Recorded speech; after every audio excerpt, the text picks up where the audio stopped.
Assalamualaikum warahmatullahi wabarakatuh. Alhamdulillahirabbil alamin wa bihi nasta'in wa ala umuri dunya waddin.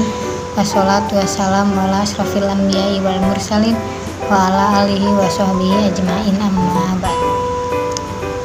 Perkenalkan, nama saya Alia Dwi Monika. Saya dari kampus STAI Al-Hikmah Jakarta. Saya kelas PAI 3B.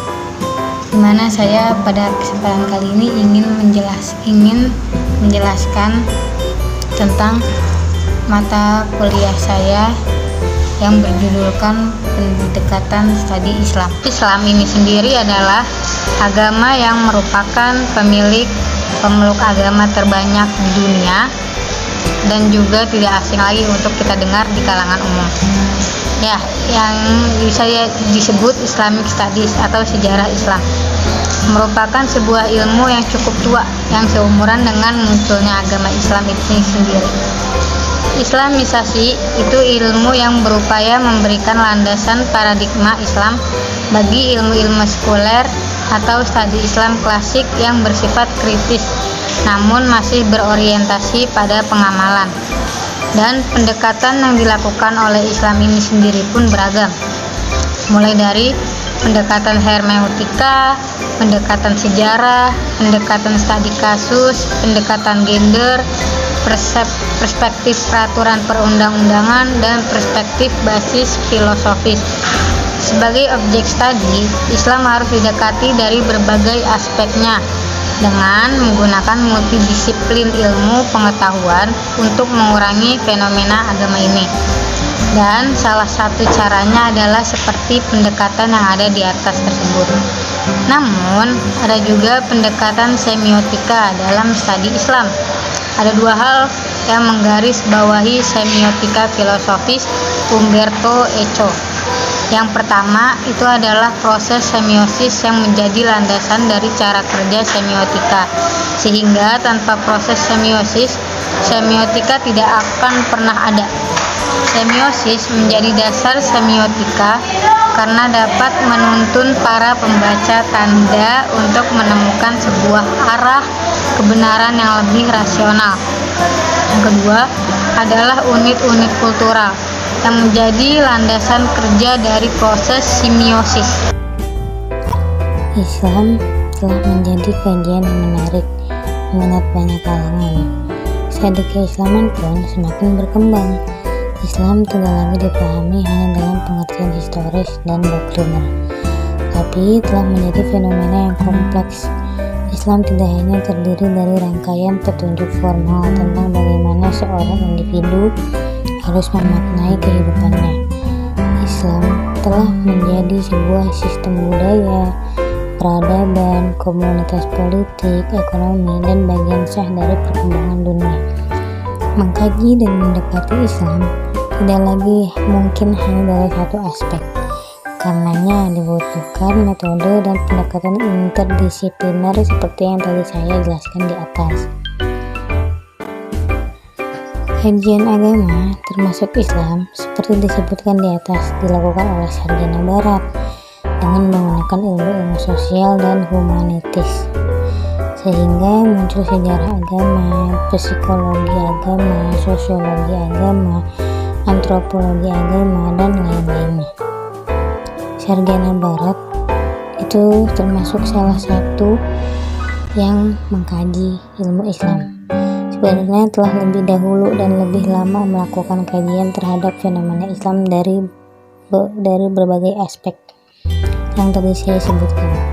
Perkembangan tingkat pendidikan, jaminan keamanan, perawatan kesehatan, perkembangan minat, dan kajian intelektual, dan seterusnya.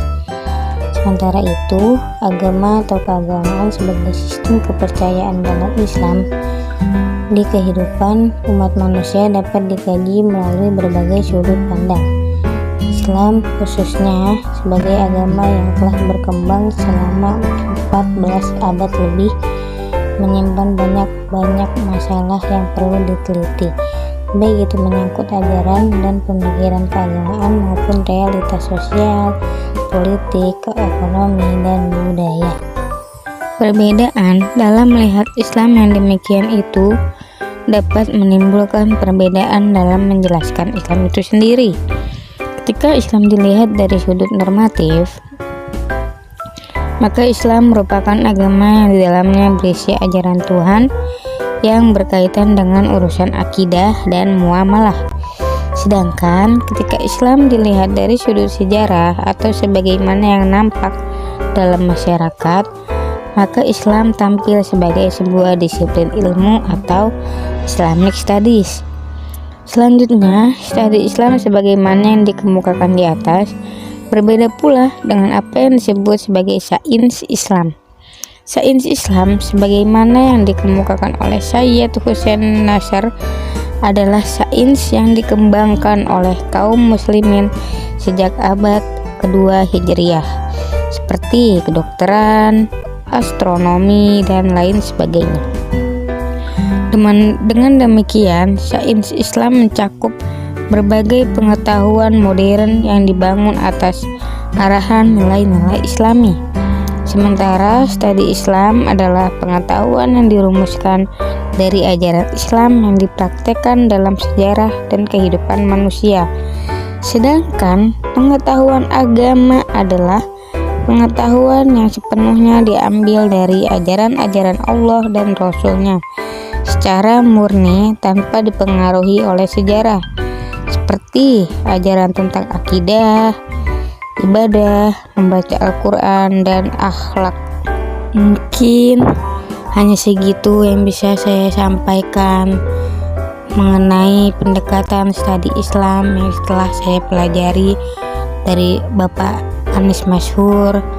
Apabila ada kesalahan dalam penyampaian, dalam perkataan saya, atau apapun yang ada di video ini, saya mohon maaf sebesar-besarnya.